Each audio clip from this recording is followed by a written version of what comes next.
आप शुरू कीजिए।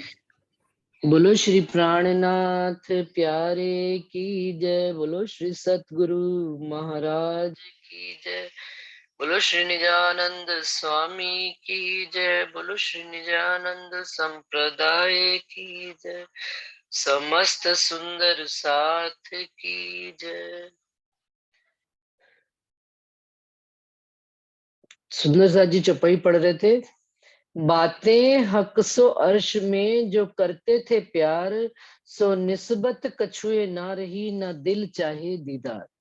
कि घर में जो धनी के साथ लाड प्यार इश्क की बातें मोहब्बत की बातें किया करते थे वो, और ना ही अपने संबंध की, यहाँ पर आकर सपने में आकर कुछ भी हमें याद रहा, ना ही निस्बत की, और ना ही अब ये दिल, जो दिल उनके बगैर एक पल भी रह नहीं पाता था, आज उनके दिल दीदार को चाहता नहीं है।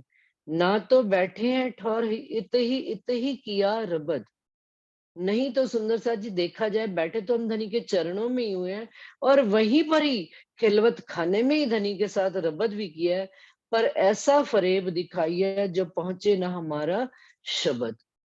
परंतु धनी ने हमको ऐसा झूठ का खेल दिखाया, ऐसा फरेब खेल दिखाया है कि हमारा कोई भी शब्द, धनी के आमने सामने हम बैठे होने के बावजूद भी हम धनी को कोई बात कह नहीं पा रहे। तो अपने में कोई शब्द हमारा धनी तक पहुंच ही नहीं पा रहा। सपने से असल तन तक इत थे कोई उठी नहीं बैठा मिलावा मिल। वही धनी के चरणों में, मूल मिलावे में, खिलवत खाने में, वहां से कोई एक भी सखी उठकर कहीं इधर से उधर गई नहीं है, और बैठा मिलावा मिल। और सारा मिलावा, जो मूल मिलावा कहलाता है, सुंदर साथ के एकजुट होकर बैठने से ही तो मिलावा कहला रहा है। सारा मिलावा, मूल मिलावा वैसे का वैसे ही भरा हुआ है। उसमें से कोई भी अगर उंगली आ जा नहीं सकती, तो उसमें से कोई भी हिला और उठकर निकला भी नहीं है कि वो मिलावे की बैठक हिल जाए। तो कहते हैं बेर साइत एक ना हुई, यो इल्मे बेशक किए दिल। और एक पल भी अभी तक परम धाम का नहीं बीता है। ये बात भी किसने हमको दृढ़ निश्चय कर दिया? इस वाणी के माध्यम से, इस इल्म के माध्यम से हमारे अंदर दृढ़ता आ गई है, निश्चित हो गए हम कि हाँ जी हाँ, बिल्कुल खिलवत खाने में ऐसा ही हुआ है। हम ऐसे ही बैठे हुए हैं धनी के चरणों में, और एक पल भी नहीं हुई है। इश्क मिलावा और है और मिलावा मार्फत, इल्मे लई कई लज्जतें, इश्क गरक वाहिद। कहते हैं इश्क मिलावा और है। ये और है का क्या मतलब? कोई और ही है, कोई और अलग ही तरह की वैरायटी है वो कहते। तो जो परम धाम में जो मिलावा बैठा हुआ है, इश्क का मिलावा, वो कहते हैं यहाँ से संसार से बिल्कुल अलग ही तरह की है। यहाँ से चौथा चरण पढ़ो, इश्क गर्क वाहिद। क्यों? क्योंकि वो मिलावा क्यों और है, कुछ अलग तरीके का क्यों है? क्योंकि इश्क का काम क्या है? डुबो देना है वाहिदत में, एक दिली में, धनी के दिल में डुबो देना है, ना कि निकल कर उस इश्क से। इश्क क्या करता है? गर्क कर देता है अपने में, निकलने की ताकत नहीं होती। इश्क भिगो देता है, इश्क भूल जाता है, इश्क से भूल जाती है दुनिया। इश्क बस धनी ही धनी, तू ही तू रह जाते हैं। तो कहते हैं इश्क मिलावा और है और मिलावा मार्फत। और वो मार्फत की लीला, वो धनी जो स्वयं ही इश्क का स्वरूप है, वो भी और ही है, वो मिलावा भी कोई और ही है। लेकिन इल्मे लई कई लज्जतें, इस इल्म के माध्यम से जो हमको ज्ञान हो रहा है, जो इल्म पहचान हमको दे रहा है धनी के स्वरूप की, धनी के श्रृंगार की, शोभा की, वाहिदत की, खिलवत खाने की, ये सारी लज्जतें हम इल्म से ले रहे हैं। इश्क हमको नहीं आ रहा है सुंदर सा, कोई गलती में ना रहे, इश्क हमको नहीं आ रहा है। हमको फिर एक नया स्वाद आता है, जैसे कहते हैं ना, रज्जी ने हमको एक स्वाद दिया तो फिर एक दूसरा स्वाद। थोड़े दिन बीते नहीं, फिर धनी के अंदर वाणी में घुस के पढ़ पढ़ के जब घर को न शुरू हुए, तो धनी ने फिर एक नया स्वाद। स्वाद किसका? कभी वाहिदत का, कभी खिलवत का, कभी माँ, कभी धनी ने श्रृंगार का, धनी ने क्या क्या वस्त्र भूषण पहन रखे, धनी के मुखार विंद का, मुख से नख से लेकर शिख का, धनी की पाग का, धनी के हस्त कमल का, इलम से लज्जत ले रहे हैं। सुंदर सा श्यामा जी का रूहों का श्रृंगार कैसा है, सब चीजों का एक एक बात इस वाणी के द्वारा हमको सुख मिल रहा है, लज्जत मिल रही है, आनंद मिल रहा है। हम हमें इस संसार में जीने की ये ताकत दे रहे हैं, ये हिम्मत दी जा रही है हमको टिके रहने की इस संसार। क्योंकि अगर इश्क आ गया होता तो हम अपने मूल तन में खड़े हो जाते, लेकिन इस इल्म के माध्यम से हमको हिम्मत भी दी जा रही है कि बने रहो संसार में, और स्वाद आएगा, और स्वाद आएगा, थोड़े से भी काम नहीं चलता।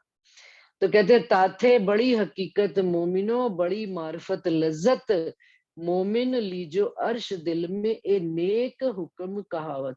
इंद्रावती जी कहते हैं ये राजी महाराज का हुक्म ही मेरे से कहलवा रहा है कि मोमिनों की हकीकत और मार्फत की जो लज्जत है, जो आनंद है, वो बहुत बड़ा है, उसको शब्दों में बयान नहीं किया जा सकता।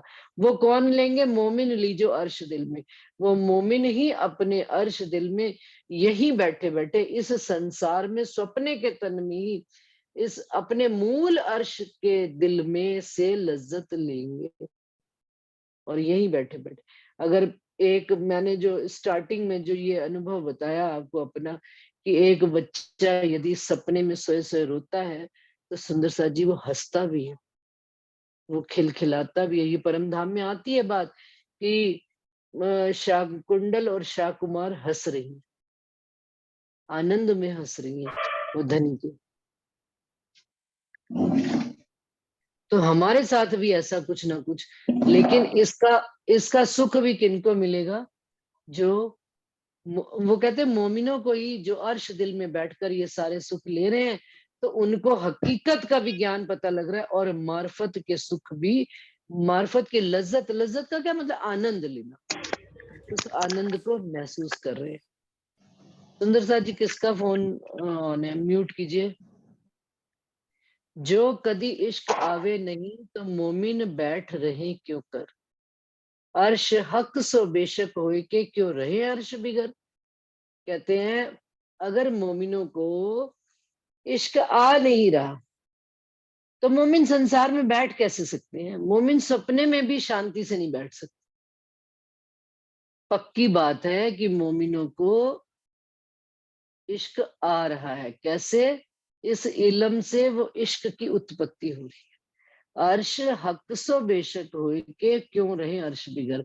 राजी महाराज के स्वरूप और अपने घर परम धाम को जानकर उसके बगैर क्या मोमिन रह सकते हैं? नहीं रह सकते। ये प्रश्न पूछ रहे हैं, क्या वो रह सकते हैं?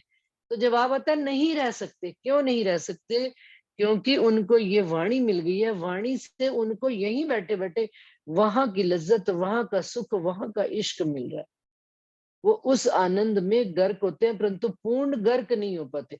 उस यही फर्क है लज्जत और गर्क।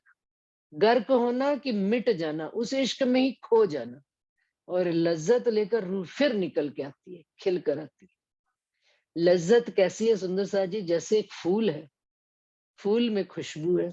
सच्ची बताइए फूल के पास हम क्यों जाते हैं? बाहर से तो वो सुंदर है ही है फूल, लेकिन हमको अट्रैक्ट क्या करती है? उसकी खुशबू। सेम इसी भांति से हम रूहें हैं तो फूल की भांति, लेकिन रूह का जो बाहर अट्रैक्शन होता है, बाहर भी तो कहते हैं ना भाई सुंदर साथ में, ये बात, उसका अट्रैक्शन क्या है? उसकी खुशबू। वो खुशबू क्या है? वो जो लज्जत ले रही है ना, उससे उसकी खुशबू बाहर निकल रही। तो आस पड़ोस रहने वाला, कहते हैं पूरा जो वातावरण है उसकी ऊर्जा में, रूह की ऊर्जा में, ऑरे में आ जाता है। वो रूह के अंदर जो खुशबू है, किस बात की खुशबू है? हकीकत और मार्फत के ज्ञान से जो उसने लज्जत उसको आ रही है, उससे जो वो खुशबू आ रही है, वो चारों तरफ उसके वातावरण को, उसके आसपास का पूरा वातावरण सुगंधित हो। हम पार्क के बाहर से भी निकल जाते हैं तो हमें फूलों की खुशबू आ जाती है कि इस पार्क में गुलाब का फूल लगा है, गेंदा का फूल लगा है, फलाना लगा है। तो ये बात कह रहे हैं कि मोमिन रह नहीं सकते, और क्यों रहे? इश्क उनके अंदर इश्क तो आता ही आता है, लेकिन कैसे आता है? लज्जत के रूप में आता है। और जिन मोमिनों और जो पूर्ण इश्क आ जाए तो वो उसमें खत्म ही हो जाए। राजी महाराज पूर्ण इश्क देते नहीं, राजी महाराज लज्जत दे रहे हैं, उसका आनंद दे रहे हैं। मुंह में स्वाद आ रहा है, नींबू का नाम लिया, मुंह में खटास आई। आम का नाम लिया, मुंह में स्वाद आया। इसी प्रकार से धनी के स्वरूप का याद किया तो मुख पे मुस्कान आई कि नहीं आई? उनकी याद आई कि नहीं आई? अरे वो मुझे ऐसे लाड करते, वो मुझे ऐसे प्यार करते। ये है लज्जत का।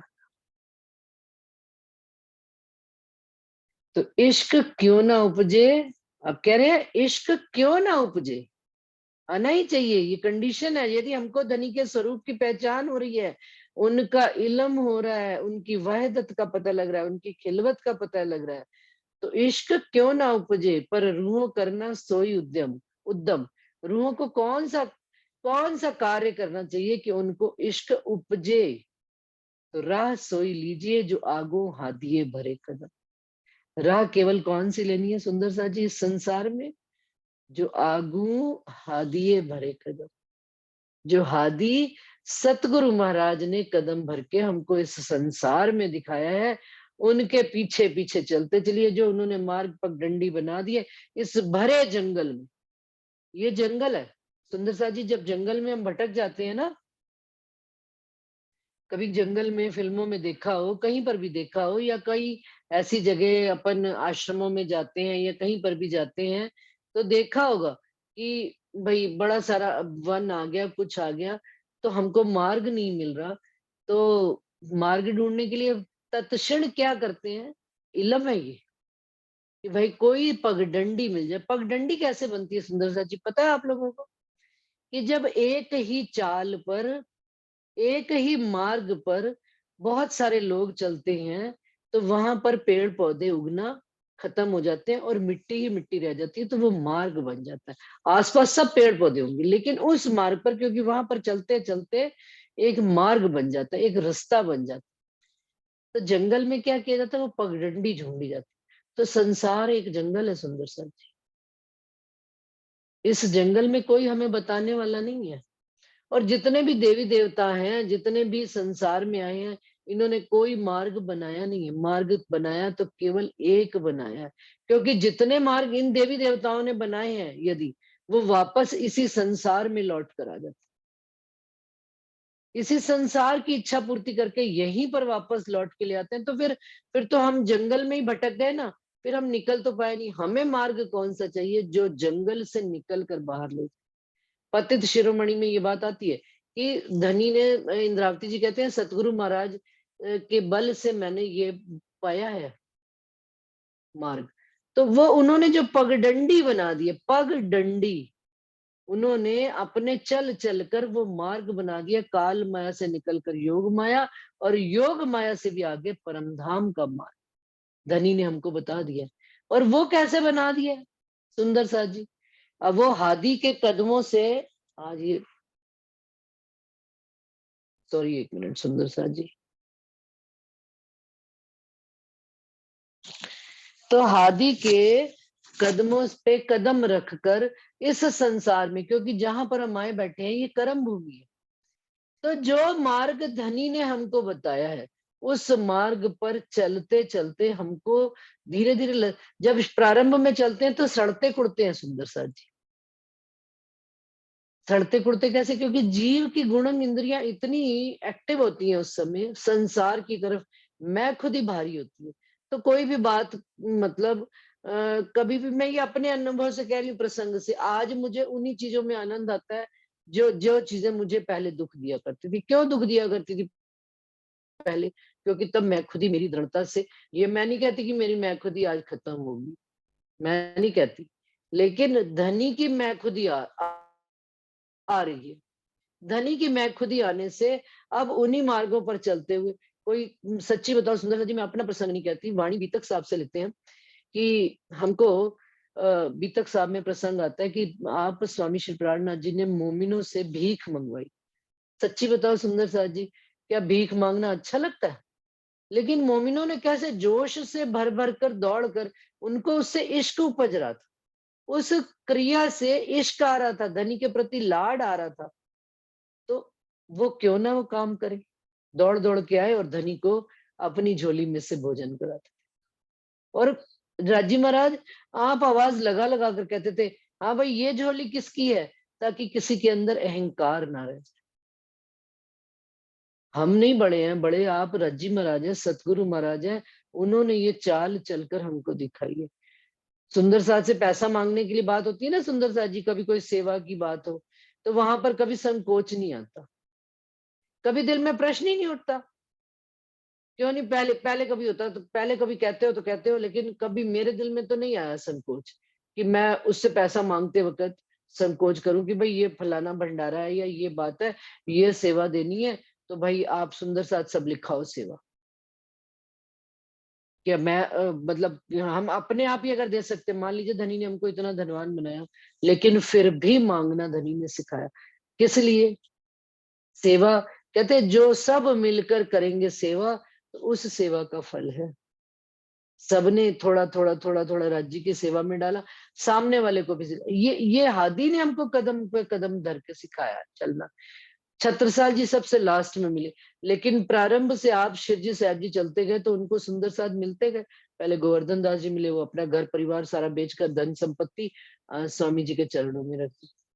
तो एक एक करके कितने सुंदर साथ जो जो आते थे वो सेवा देते चले जाते थे, और उसी सेवा से आगे काम चला जाता। ये धन की तो एक सबसे हल्की सेवा कही गई है सुंदर साथ जी। सबसे श्रेष्ठ सेवा किसकी कही गई है? तन की सेवा, जो आप शिवजी साहब के साथ पहले दिन से चलकर वहां तक भी तक आती है। और धनी ने हमको हर पल कदम पे कदम धर के रखना सिखाया। धनी ने हमको यहाँ तक बात सिखाई, चिंतामणि का प्रसंग आया, उन्होंने कैसे चिंतामणि को उन्होंने कठोर वचन कहे कि नहीं, कटु वचन, कि भाई मारो काले कुत्ते को। जयराम भाई को कहा, मारो काले, कब लो कासा कूटेगा, कब तक इसके पीछे पड़ा रहेगा। माओजी भाई को तो जाके रात को दे चमाटी मारो। हम हैं इतने सहन शक्ति वाले कि मेरी आत्मा की जागृति के लिए धनी यदि मेरे साथ कोई कटु वचन भी कहे, तो मुझे उसको सहकर विचार, फिर जब वो सहकर वो धनी के चरणों में आता है तो कितना सुख प्राप्त। ये तो वही मोमिन जाने जो लेवे या पीवे और उसका सुख, जिन्होंने इस बात को जाना है, समझा है, और हादी के कदमों पर कदम रख कर ही इश्क आया है। उस राह पर चलकर ही इश्क की बढ़ोतरी होती है। इश्क आता है, महसूस होता है, उसका रस आता है। बड़े प्यारे हैं मेरे धन, जो मुझे नित नए अवसर देते हैं, नित नया उनका पैगाम। आवत जात खबरें जो पर्दे से चपई आती है, पर्दे से खबरें आ रही है, कैसे आ रही हैं वो हमको ये पकड़ होनी चाहिए। ये अर्श दिल वाले वो कहते हैं, राह सोई लीजिए जो आगू हादिए भरे कदम, ए तिलसम क्यों ए ना छूट ही। अब कहते हैं हादी के कदमों पर कदम छूट चलने के बावजूद भी इश्क नहीं आ रहा, क्यों नहीं आ रहा? ए तिलसम क्यों ए ना छूट ही, जस जहां साफ ना होवे दिल। पहली उन्होंने सुंदर सा जी इश्क के लिए लिखते चलिए, कागज पे लिस्ट बनाइए अपनी, इश्क क्यों नहीं आता हम सबको। पहला धनी के कदमों पर कदम धरा। हाँ जी, सुंदर साथ कहते हैं, अरे हम तो चल ही रहे हैं, उनके कदमों पे कदम धर ही रहे हैं। तो कह रहे हैं, फिर दूसरे कंडीशन देखिए, फिर भी इश्क नहीं आ रहा, तो क्या आपका साफ दिल है? क्या हमने अपने दिल को साफ किया है? क्या हमारा दिल जो है अ, कचड़ा मैल से साफ हुआ है, गंदगी से साफ हुआ है? तो क्या कह रहे हैं, अर्श दिल अपना करके चलिए रसूल शामिल। अपने दिल को अर्श बनाकर साफ पाक साफ करके अपने दिल में धनी को बिठाकर, रसूल ने जो जो पहले दिन से रसूल मोहम्मद, गिरो मोहम्मद और आखिरी मोहम्मद ने जो चाल चलकर हमको बताई है, वो हमको हमको उन तीनों को कॉपी करने से मतलब क्या है कि कॉपी ना करें, उनको समझ कर विचार कर उस बात पर चले कि राजी महाराज ने अगर हमसे उदयपुर में उन्होंने कहा कि भाई सबके सिर उन्होंने रोडे करवा दिए, बाल उतरवा दिए, सफेद कपड़े पहना दिए, हाथों में कमंडल दे दिया, तो रोए धोए शामिल भय। कहते सबको एक सी सूरत दे दी। इसका क्या मतलब है एक सी सूरत उन्होंने दे दी? जाहिर में भी दी और बातून में भी। जब हमको उन्होंने पाक साफ करने के लिए काम किया, तो कोई तो बड़े खुश हो के कह रहे आओ जी, लालदास जी को आवाज लगाई तो राजी महाराज, तो लालदास जी कहते मैं तो कराया, आपने कहा था। और वही मुकुंद दास जी को बुला बुला के खींच खींच के आना पड़ रहा है, आओ भाई आओ। कह रहे मैं तो नहीं कराऊंगा, मेरे क्यों? क्योंकि अपना पाक साफ दिल हुआ नहीं उनका। तो जिन मोमिनों के दूसरी कंडीशन क्या लगाई? जहां साफ ना होवे दिल। और हमको एक ही स्वरूप के अंदर तीनों सूरतें मिल जाएंगी सुंदर साथ जी। सतगुरु महाराज ने हमको तीनों सूरतें अपने में ही दिखा दी। रसूल की भी सूरत, हादी की भी सूरत, श्यामा जी की भी सूरत और राजी महाराज की भी सूरत।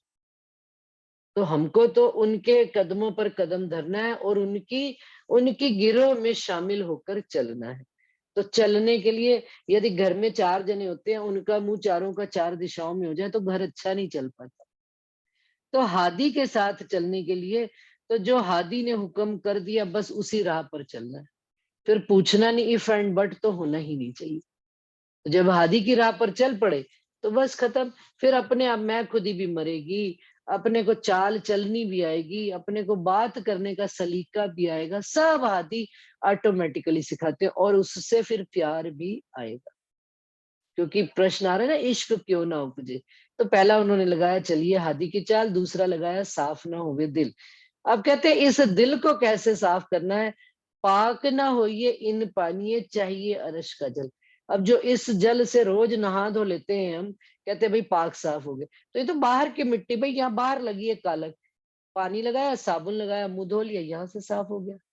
परंतु जो हृदय में निर्मलता नहीं आई, हृदय में पाक साफ नहीं है, हृदय में सफाई नहीं हुई, हृदय में लोभ, लालच, ईर्ष्या, क्रोध, घृणा, नफरत, ये सब चीजें भरी हुई हैं, तो इनको कैसे निकालना है? कहते हैं पाक ना हो, ये चाहिए अर्श का जल। अब अर्श का जल कौन सा है? ये वाणी। जागे नहीं जीव तो पिलाइए वाणी। ये इस जीव के पास धुलाई सफाई किससे करनी है? इस वाणी रूपी सरफ से। ये वाणी जैसे जैसे अपने अंदर उतरती चली जाएगी सुंदर साथ जी, पता भी नहीं चलेगा कैसे ये जो है ना तेजाब का काम करती है ये वाणी। काटती चली जाएगी। जैसे ही एक गलत शब्द सोचेंगे, उसी समय वाणी का एक शब्द याद आएगा कि हमने किसी और ने नहीं, तूने ये बात कही है ना मेरे लिए, कि तूने ये बात कही है ना, तो तू तो कम से कम इस बात पर खड़ी हो। मेरे तो लेना मेरे सिर। आती है चुपई, साथ जी जागी है सुन के शब्द आखिर। कहते हैं कहनी तो सबको, पर मुझको तो लेना मेरे सिर, इंद्रावती जी कहते। तो जो बात राजी महाराज हमसे कहलवा रहे हैं, हमें तो हमारे सिर पर लेनी है ना, कोई लेवे या ना ले। तो देखिए पाक ना होइए इन पानिए, चाहिए अरश का जल। नहाइए हक के जमाल में। किससे नहाइए? धनी के जमाल में। धनी के स्वरूप को देखते देखते उनके विरह में, उस विरह रूपी जल से अपने दिल को साफ कर लीजिए, तब होइए निर्मल। बस तब दिल निर्मल हो जाएगा, पाक साफ हो जाएगा, सत्य की चीजें ही आएंगी, झूठ हट जाएगा नजरों से। साफ साफ बिल्कुल आईना साफ हो जाएगा, आईने पर ओस की बूंदे जो धुंध है सारी हट जाएगी और जल जो है स्थिर हो जाएगा, और फिर स्थिर जल में अपनी सूरत देखने लग पड़ जाएगी। पाक होना इन जिमिए और न कोई उपाय। हम कह देते हैं ना, वो चौपाई आती है ना, कोई देत कसाला तुमको तुम भला चाहियो तिन, सरत धाम की ना छोड़ियो, सूरत पीछे फिराओ जे। क्या वाकई में हम इन चौपाइयों पर पूरे अमल में उतर पाते हैं सुंदर सर? क्या कि कोई देत कसाला तुमको तुम भला चाहियो तिन, हमने भला चाहा है, और चाहा है तो अच्छी बात है, हमेशा हमेशा। और यदि नहीं चाह लेकिन दिल में आने लग पड़ा है कि राजी महाराज इनका भी भला करो, अब कोई बात, उसने कह दिया तो कह दिया, तो समझिए हम हादी के कदमों पर कदम धर रहे हैं। भाई ये तो लगा ही रहेगा, ये तो संसार लगा ही रहेगा। इसका तो क्या है, इसको तो बस ठीक है निपटवा दो आप क्या निपटवा दो, आप मुझे बुद्धि दो, मैं वैसा ही काम करके इसको निपटा दूं। लेकिन दिल में दुआ ही निकले, बद्दुआ निकलनी बंद हो जाए कि कोई देत कसाला तुमको, तुम भला चाहिए तिन, सरत धाम की ना छोड़ी। ये परम धाम की सरत है, ये उस घर की चाल है। उस घर की क्या चाल है कि इश्क में डूबी रूहें कभी किसी को बुरा कहती, वहां पता ही नहीं बुरा क्या होता है, अच्छा और बुरा। वहां तो सिर्फ इश्क ही इश्क है। तो वो इश्क की रूहें, इश्क की बनी हुई हम रूहें, यहाँ पर भी वो चाल चल के दिखाए कि कोई देत कसाला तुमको, तुम भला चाहिए थे। सामने वाला हम ना कहे कि हम तो ऐसे हैं, ये तो कोई मायने ही नहीं। हमने कहा और अपने आप मुख मियां मिट्टू तो फिर कहेगा। सामने वाला कहे हमको कि हाँ वो ऐसे हैं, तब तो मजेदारी है। लेकिन लेकिन हमको अपनी चाल नहीं छोड़नी। वो हमको कहता नहीं अरे कर करके थक गए, कोई हमको कहता नहीं ना। धनी भी तो हमसे इश्क कर करके थक गए। उन्होंने जो हमको दिया, हमको अपनी चाल किसको नजर में रखकर चलनी है? धनी को नजर में रखकर चलनी, कि धनी मेरे को प्यार करते हैं तो मैं क्यों ना सामने वाले से प्यार करूं। हम क्या करते हैं, हम सामने वाले को देखते हैं, सामने वाला मेरे को ऐसे कहता है तो मैं भी टिट फॉर टैट। वाणी राजी क्या कहते हैं, मैंने तुझे प्यार किया, तू प्यार कर। तू क्यों डिसाइड करती है किसी बात के लिए? तो कहते हैं पाक ना होइए इन पानिये, चाहिए अरश का जल, नहाइए हक के जमाल में, तब होइए निर्मल। कौन से मारा वाला जी चलो, जमुना जल जी लिए। कौन से जमुना जल में? ये जमुना जी जो बह रही है सतत निरंतर लगातार, और हमको भी सतत निरंतर लगातार कछुए की चाल से चलते चले जाने। धनी की राह पे थोड़ा चलो, कम चलो, ज्यादा चलो, जैसा धनी चलाए, पर चलते चलो, एक दिन मंजिल मिल ही जाएगी। लेकिन किनके मारा वाला जी, चलो जमुना जल, पाट घाट की देवरी में जहां रामत कीजिए। कहाँ पहुंच जाए? परम धाम के उस पाट पर।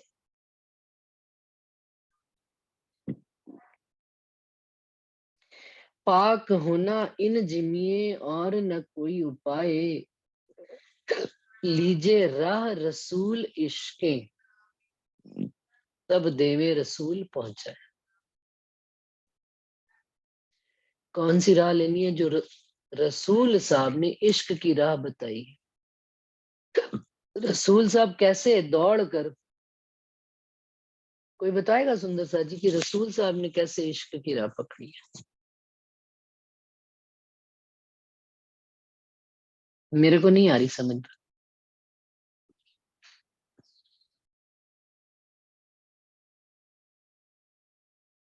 सुंदर सा जी कोई बताएगा? हम बताते भी इसीलिए नहीं है कि सामने वाला शायद ना माने। अरे तुम तो अपने दिल की बात बता दो, शायद सही हो जाए। तो तुम्हारे अंदर, हम सब के अंदर कौन बोलते हैं? जब हम नहीं बोलते ना तो इट मीन्स हमें डाउट है कि हमारे अंदर रज्जी नहीं बोलते। और यदि हमारे अंदर रज्जी बोलते हैं, हमें रज्जी ने इतनी बात समझाई कि हमें इतनी बात समझ में आती है। रसूल तो महामती जी को भी कहा गया है ना, इंद्रावती जी को तो इश्क की राह पे ही तो चली है। हम्म। हम लोग अगर ये इंडिकेशन समझ रहे हैं कि मतलब जब मोमिन नहीं आए थे तब वो जो रसूल साहब जो पहले स्वरूप आए थे उनके लिए बात नहीं कह रहे, तब तो रूहें आई नहीं थी। यहाँ पे रसूल इंद्रावती जी के स्वरूप को कहा जा रहा, वो तो इश्क की ही राह पे चली है हमेशा से। अभी जो ऊपर बात कही थी कि मतलब एक ही स्वरूप में तीनों स्वरूप मिल जाएंगे।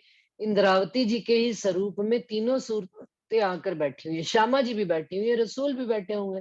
और वो इश्क की ही उन्होंने दौड़ लगाई है। किसी के पीछे किसी को पाने के लिए चलना बिना इश्क के संभव है क्या सुंदर साथ जी? सीधा सा जवाब है। हम भी यदि राज्य को चाहते, यदि हम भी उनकी चाल पर चलते हैं तो हमें उनसे प्यार है तब ही चलते हैं। इतनी सी बात नहीं कॉन्फिडेंटली हम कह पाते। अभी मैं कल प्रसंग पढ़ रही थी एक विवेकानंद जी का, कि विवेकानंद जी खोज में निकले तो दौड़ते दौड़ते, मतलब उनको क्या खोज चली कि ईश्वर है या नहीं है। तो काफी टाइम हो गया, खोजते खोजते उनको कोई जवाब ना देने वाला मिला। तो किसी ने बताया कि वो फलानी पहाड़ी पर कोई महर्षि दयानंद जी रहते हैं, उनसे पूछ कर आओ। तो उन्होंने कहा ठीक है। विवेकानंद जी चढ़ पड़े पहाड़ी पर। चढ़ते चढ़ते चढ़ते चढ़ते क्या हो गया, आधी रात हो गई और पहाड़ियों के बीच में कहीं झोपड़ी थी छोटी सी। तो उन्होंने ना दरवाजा खोला और सामने बैठे थे दयानंद। उन्होंने पूछा, ईश्वर है? विवेकानंद ने दयानंद जी से पूछा, ईश्वर है? वो दयानंद जी बड़े हैरान परेशान, और उसका जवाब देने में 1 मिनट के लिए झिझके। तत्क्षण जवाब। जैसे ही वो दयानंद झिझके, विवेकानंद जी ने पलटा पासा, उल्टे चले और उतर गए। तो दयानंद जी ने आवाज लगाई, सुनो सुनो सुनो, तुम कह रहे हो तुम में भी झिझक है, तो इसका मतलब तुम्हें नहीं पता अभी ईश्वर है कि नहीं। झिझक का मतलब क्या है? सोच डाउट रहे है। हो जवाब देना, डाउट है। डाउट है। तो उसमें उन्होंने लिखा कि दयानंद जी ने कि वास्तव में मैं भी आज तक इस बात को नहीं जान पाया था, इस कारण से मैं उनको जवाब नहीं दे पाया। विवेकानंद जी वहां से निकल आए। उसके बाद उन्होंने आगे प्रसंग लिखा कि रामकृष्ण परमहंस के पास वो जब पहुंचे ऐसे ही, और उन्होंने पहला प्रश्न पूछा कि ईश्वर है, तो परमहंस जो रामकृष्ण थे उन्होंने क्या किया, उन्होंने उनका गला पकड़ लिया।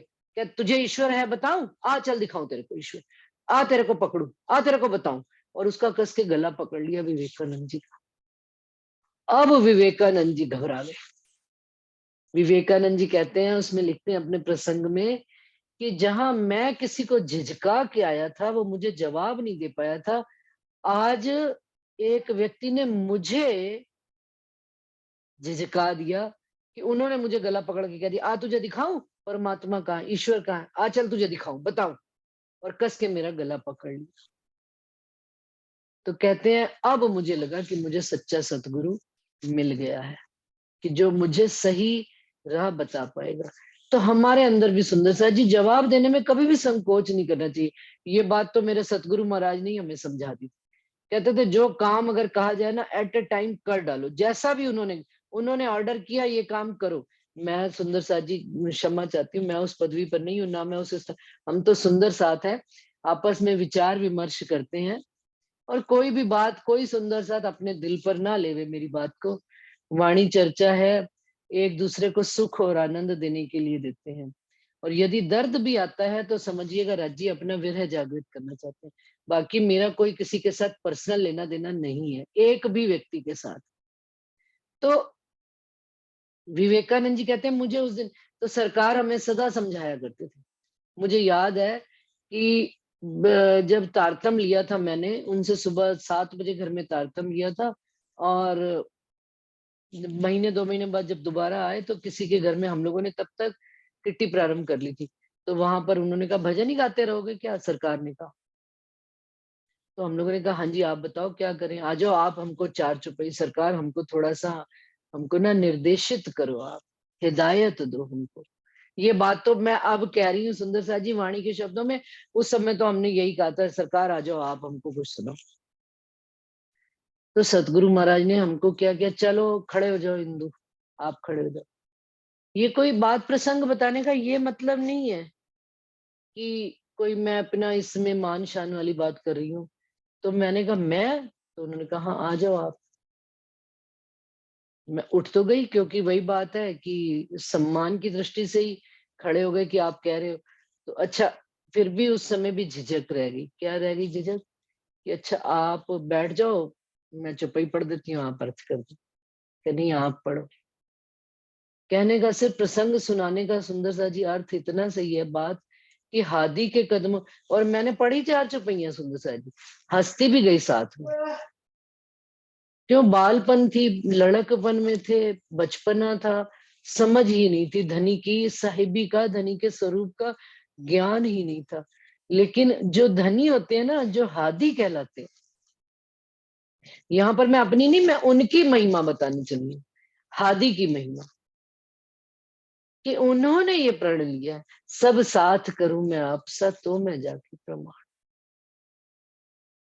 उन्होंने उस बात को साबित करने के लिए 5 मिनट में ही उन्होंने वो बात काम करके दिखा दिया मुझे। और वो उनकी उस बात का, उनके हुक्म को आज दिन तक चल रहे हैं। उन्हीं का हुक्म सिर पर लेकर चलते हैं सुंदर सा जी, हमारी किसी की ताकत नहीं। हादी का हुक्म है, जब उन्होंने कह दिया हुक्म भी राज्य ही है, हिम्मत भी राज्य ही है, यही तो पढ़कर हम सवार हैं सुंदर सा जी। तो जो अभी रुचि ने बात बताई कि भाई आप इंद्रावती जी ही तो हैं जो चुपई पड़ी पाक ना, ये कहाँ गई चुपई? हम्म। रसूल रसूल तो मोहम्मद साहब को कहा है हाँ, यहाँ। लीजे लीजे राह 45 रसूल चौपाई है। इश्के। हाँ, लीजे राह रसूल इश्के। अब जो प्रतिभा दीदी कह रही है रसूल तो मोहम्मद साहब को कहा है, ये रटी रटाई बात पे मत चलिए आप। रसूल वो है जिन्होंने संसार में हमको चलना सिखाया, शरीयत का मार्ग दिया है, क्योंकि बिल्कुल इसके ऊपर चौपाई आ रही है, लीजे राह रसूल इश्के तब देवे रसूल पहुंचाए। हम रसूल की भी मंजिल तक कैसे पहुंच सकते हैं, जो हमको आप धाम धनी रज्जी महाराज ने इंद्रावती जी की सूरत में, शिरजी साहिब जी की सूरत में उन्होंने हमको जो राह बताई है इश्क की, वो चलेंगे तो हमको शरीयत भी हमको पता लगेगी। अब यहाँ से सुंदर सा जी अभी प्रारंभ हो रही है, अब कहूं शरीयत मोमिनो, इश्क की चाल पर, इश्क लेकर दिल में शरीयत चलना संसार में, वो है शरीयत, मोमिनों की शरीयत। जिन लई हकीकत हक, समझ में आ रही है कि दोबारा बात दोहराऊं? अब कहूं शरीयत मोमिनो जिन लई हकीकत